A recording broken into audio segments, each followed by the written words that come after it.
परंतु हमारे वृंदावन में जितने भी ठाकुर जी स्वयं प्रकट हुए हैं ना, वो वास्तव में किन्हीं न किन्हीं के अर्चक ठाकुर जी हैं। बहुत ध्यान से सुनिएगा। मदन मोहन लाल जी आजकल तो श्री राजस्थान में विराजते हैं, लेकिन मदन मोहन जी का मंदिर वृंदावन में, प्रकट वृंदावन में हुए। ये मदन मोहन जी कहां से आए? ये लक्ष्मी के सेवित ठाकुर जी हैं।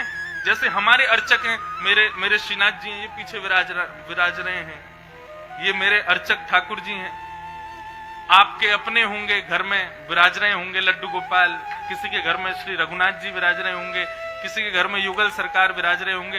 ये सब हमारे सबके ये अर्चावतार हैं। तो ऐसे ही वृंदावन में जितने भी ठाकुर जी प्रकट हुए हैं, वो किसी न किसी के अर्चा विग्रह हैं। श्री मदन मोहन जी लक्ष्मी के अर्चावतार हैं, लक्ष्मी जी उनकी सेवा करती हैं। ऐसे ही हमारे वृंदावन के एक बड़े रसीले ठाकुर हैं श्री राधा वल्लभ लाल।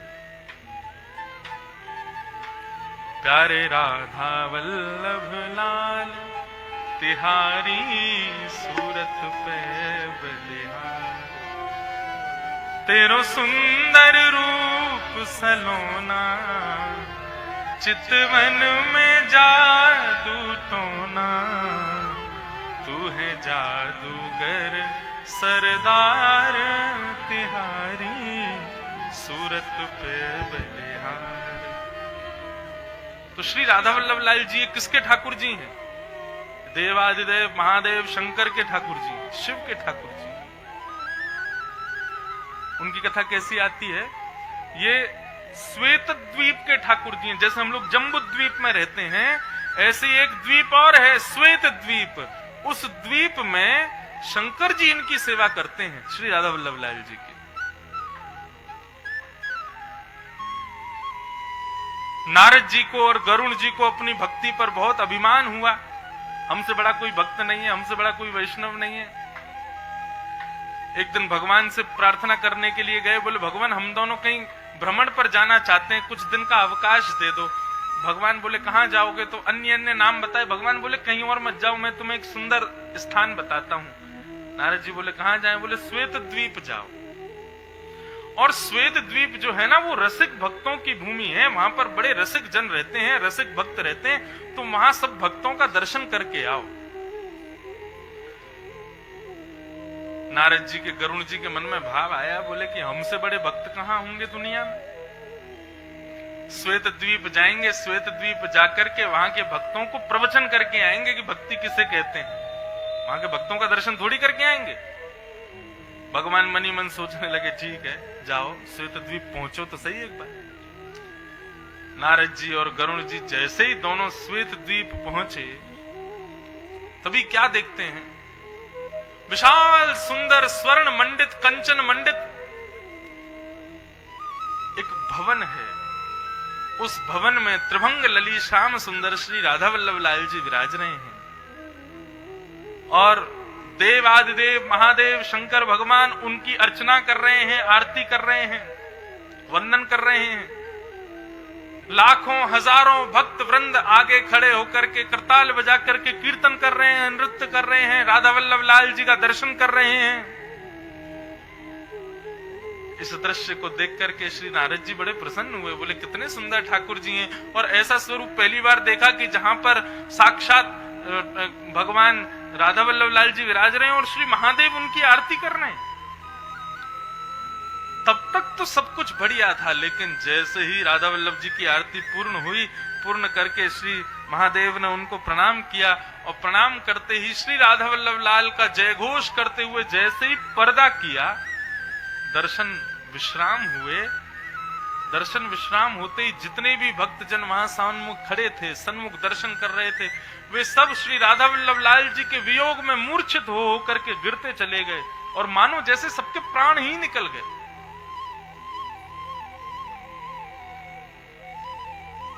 जब इस भाव का दर्शन नारद जी ने किया, गरुण जी से कहने लगे, बोले गरुण जी ये सब क्या हुआ? बोले पता नहीं भैया, ये सब मूर्छित हो गए। सबकी नमज तो देखो। नमज जाके देखी तो बोले चल ही नहीं रही। बोले श्वास देखो, बोले श्वास नहीं जाए। धड़कन सुनो, बोले धड़कन भी नहीं चल रही। बोले महाराज ये तो सब बिल्कुल मृतक जैसे प्रतीत हो रहे हैं।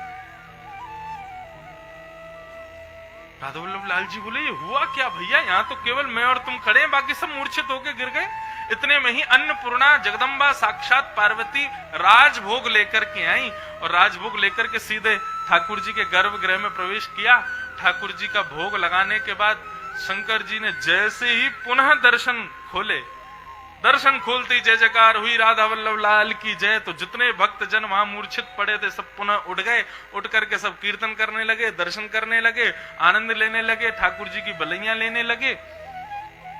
नारद जी और गरुण जी एक कोने में बैठे बैठे विचार कर रहे हैं। बोले भैया ये सब क्या हो रहा है, हमारे सामने कुछ समझ में नहीं आ रहा।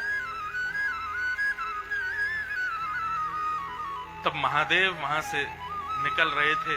तभी नारद जी ने प्रणाम करते हुए कहा, भगवान ये हमने किस स्थिति का दर्शन किया। जब तक दर्शन हो रहे थे सब लोग जीवित थे और दर्शन विश्राम होते ही हमने देखा सब मूर्छित होकर के गिर गए। ये क्या भाव था। तब महादेव के नेत्र सजल हो गए और वे बोलने कि ये मेरे अर्चावतार ठाकुर जी श्री राधा वल्लभ लाल हैं और यहाँ रहने वाले श्वेत द्वीप के जितने लोग हैं, जिस प्रकार जम्बू द्वीप के लोगों के प्राण अन्न में बसते हैं, वायु में बसते हैं, जल में बसते हैं, अन्य अन्य वस्तुओं में प्राणियों के प्राण बसते हैं। किसी के प्राण अपने पुत्र में बसते हैं, किसी के धन में बसते हैं, किसी की पत्नी में बसते हैं, किसी के व्यापार में बसते हैं, लेकिन श्वेत द्वीप की प्रधानता है कि यहाँ रहने वाले समस्त जीवों के प्राण श्री राधा वल्लभ लाल जी के दर्शन में बसते हैं। जब तक वो खुलेंगे तब तक सब जीवित हैं, लेकिन जैसे ही अनवसर होता है सब मूर्छित होकर गिर पड़ते हैं। नारद जी गरुण जी से बोले, हम दोनों तो अभिमान कर रहे थे कि हमसे बड़ा कोई भक्त नहीं है, लेकिन यहाँ की स्थिति देख करके लग रहा है कि हम तो इनके चरण की रज भी नहीं। नारद जी महाराज अपनी झोला में थोड़ी सी श्वेत द्वीप के भक्तों की रज भर के ले गए और सुबह शाम अपने माथे से लगाने लगे कि ताकि उनकी जैसी थोड़ी भक्ति हमारे भीतर आ जाए। वही राधा वल्लभ लाल जी श्वेत द्वीप से कुछ वर्षों पूर्व श्री वृंदावन के प्राकट्य के लिए श्रीधाम वृंदावन में प्रकट हुए। वह भी किसी के सेवक ठाकुर जी थे और किसी के क्या, स्वयं महादेव के सेवक ठाकुर जी। एक आत्मदेव नाम के ब्राह्मण रहते थे ब्रज में। महादेव की बहुत उपासना की, इतनी उपासना की, इतनी तपस्या की, इतनी प्रार्थना की कि देवादिदेव महादेव प्रसन्न हो गए। प्रसन्न होकर के प्रकट हुए, ब्राह्मण देवता से बोले, हे ब्राह्मण देवता कुछ मांग लो, तुम जो मांगोगे हम देंगे। तो ब्राह्मण ने अपना अचला आगे करके कहा, आपकी जो सबसे मूल्यवान वस्तु हो वो मुझे प्रदान कर दो। अब ब्राह्मण ने तो इस भाव से मांगा था कि कोई इन पर सुंदर हीरा होगा, इनके पास कोई सुंदर मणि होगी, या इनके पास सुंदर कोई ना कोई रत्न होगा, वो मुझे मिल जाएगा, मैं जीवन भर के लिए धनवान हो जाऊंगा। लेकिन जैसे ही महादेव से कहा कि अपनी कोई अमूल्य रत्न मुझे प्रदान कर दो जो आपको सबसे प्रिय हो, महादेव के नेत्र सजल हो गए। बोले, ब्राह्मण देवता तुम हमसे कुछ भी मांग लो, हमारा कैलाश पर्वत मांग लो, हमारे सर्वस्व मांग लो, लेकिन हमारे प्राण रत्न को मत मांगो। ब्राह्मण को लगा बहुत महंगी है वो रत्न, वो बहुत महंगा होगा जो रत्न मैं इनसे मांग रहा हूं, तभी देने से मना कर रहे हैं। ब्राह्मण तो जिद पर अड़ गया। बोले, या तो मैं अपने प्राणों का परित्याग करूंगा या फिर आपसे रत्न लेके रहूंगा। शंकर जी बोले, वो साधारण रत्न नहीं है। ब्राह्मण बोले, साधारण चाहिए भी नहीं भगवान, त्रिलोकी लुट जाए उस पर ऐसा रत्न चाहिए। शंकर जी बोले, ऐसा ही रत्न है। बोले, फिर तो मुझे वही चाहिए। महादेव रोते रोते गए और श्वेत द्वीप से अपने श्री राधा वल्लभ लाल जी को हृदय से लगा करके लाए और ला करके उस ब्राह्मण के हाथ में पधरा दिए। बोले, यही मेरा सर्व प्रिय रत्न है, अब इसकी सेवा तुम करो। और ऐसा कहकर के शंकर जी तो अंतर्ध्यान हो गए। अब वो ब्राह्मण हाथ में देखे त्रिभंग लली ठाकुर जी का स्वरूप। बोले, मैंने तो रत्न मांगा था, ये क्या दे गए? बोले, यही रत्न था उनका। अब स्थिति ये हुई बंधुओं कि वो भाव से सेवा नहीं करता था राधा वल्लभ जी की।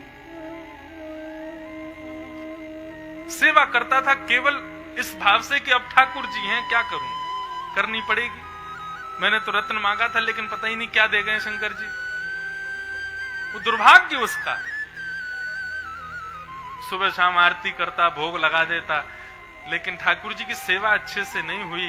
तो ठाकुर जी की वंशी ने महादेव से प्रार्थना की,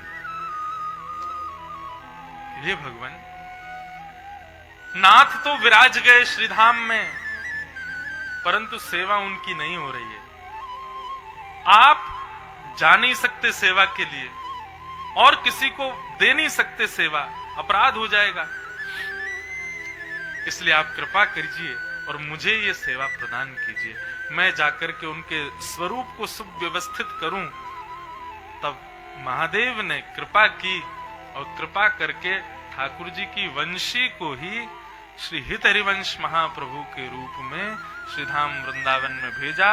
और वे गए और जाकर के श्री राधा वल्लभ लाल जी को उस आत्मदेव नाम के ब्राह्मण के यहां से लेकर के आए और लाकर के श्रीधाम वृंदावन में कदम्ब टेर एक वृक्ष के नीचे लाकर के श्री राधा वल्लभ जी को विराजमान किया। उसके बाद फिर मंदिर आदि बन गए। आज तक श्री राधा वल्लभ लाल जी हमारे श्रीधाम वृंदावन में सेवा करा रहे हैं। कहने का अभिप्राय, ये बिहारी जी, राधा रमन जी, राधा दामोदर जी, श्री मदन मोहन जी, श्री राधा वल्लभ लाल जी, ये कोई साधारण ठाकुर जी नहीं है। ये किन्हीं देवताओं के पूजित निज ठाकुर जी हैं जो वृंदावन में प्रकट हुए।